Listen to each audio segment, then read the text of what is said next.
welcome back to our 5-acre farm.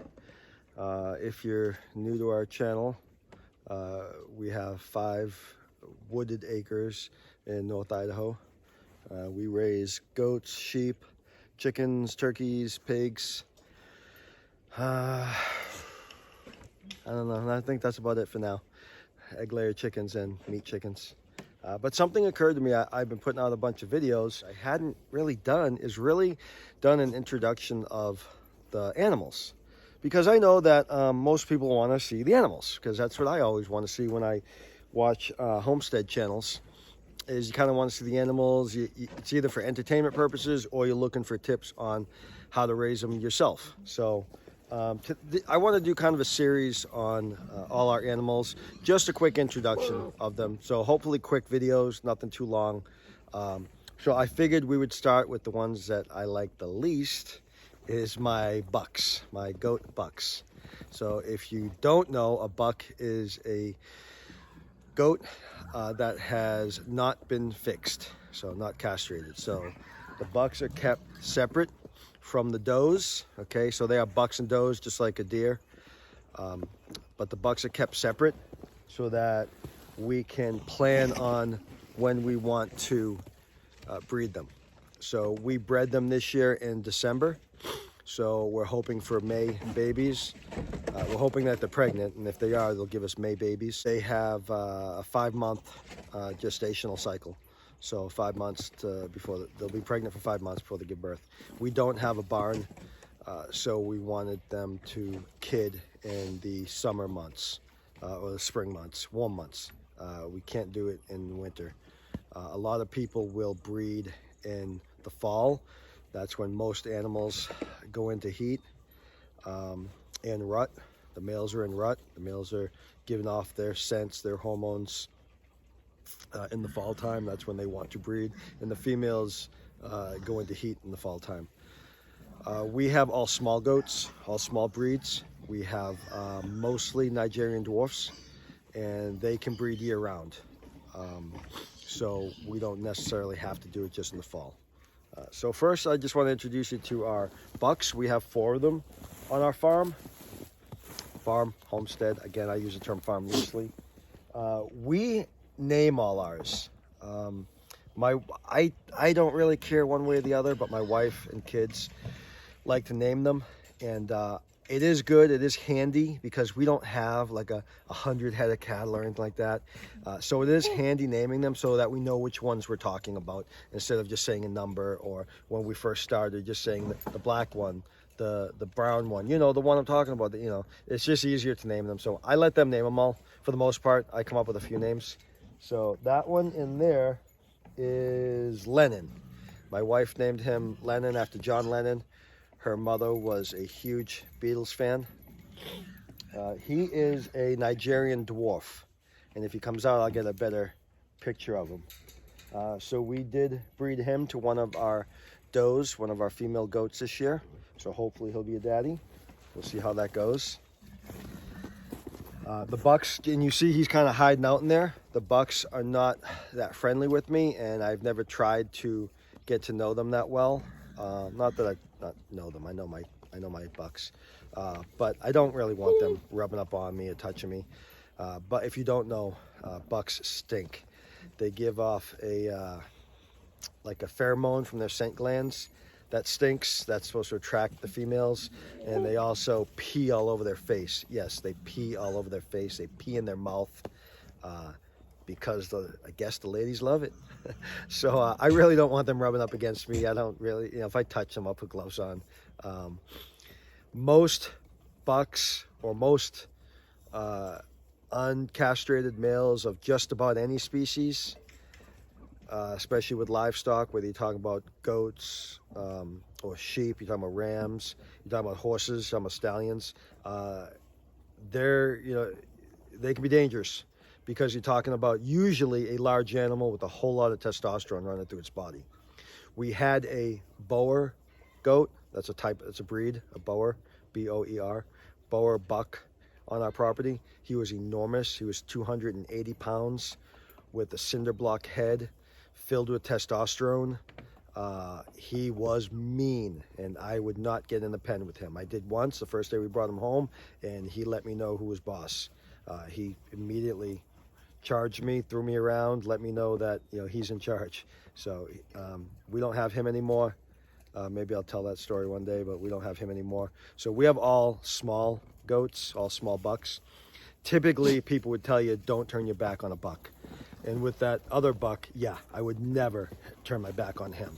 With these ones, I still keep an eye out for them, but they're harmless to me. I know them. They've never tried to charge me. They run away from me. They know I'm the one that feeds them every morning. So I'm not too worried about them. But typically, yeah, you never want to turn your back on a buck or just about any, any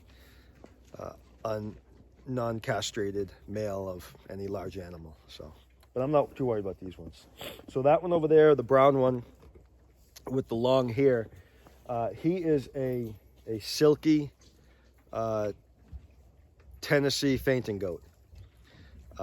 So if you don't know what a Tennessee fainting goat is, or myotonic goat, Google it. You will get quite a laugh. Most of the, not Google it, but find it on YouTube. Most of the YouTube videos will show the babies, and if you scare them, they lock up and they faint. They fall over.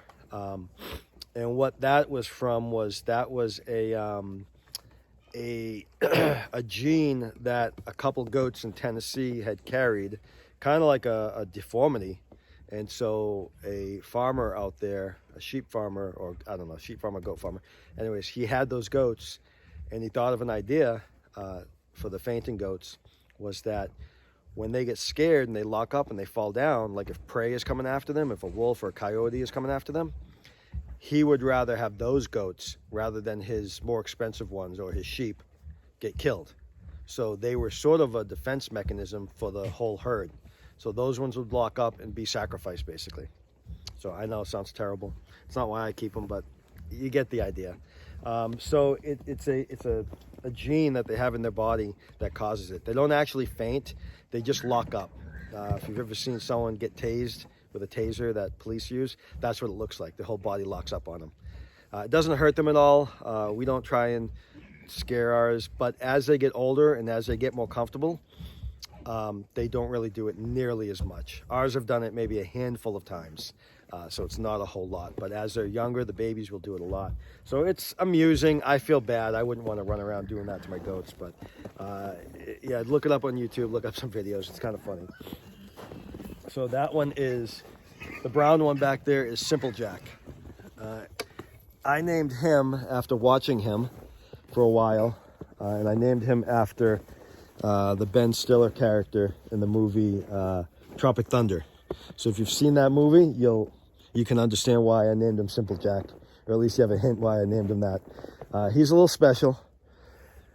He's not the brightest bulb in the room, or the sharpest knife in the drawer, but he's good. He's a good buck. And when we bred him, we brought a female. We had to bring her through this pen, and we were gonna breed her with the black one over there, but Simple Jack jumped on. I mean, we literally walked her in. She was still on the halter. She was still on a rope. And as soon as she crossed the threshold, he jumped on her and took care of business. So we're like, okay, I guess we're breeding them. So we put them together for a few weeks. But like I said, he did the deed as soon as she got in here. So it was funny, and for all his strange behaviors, he does his job, you know.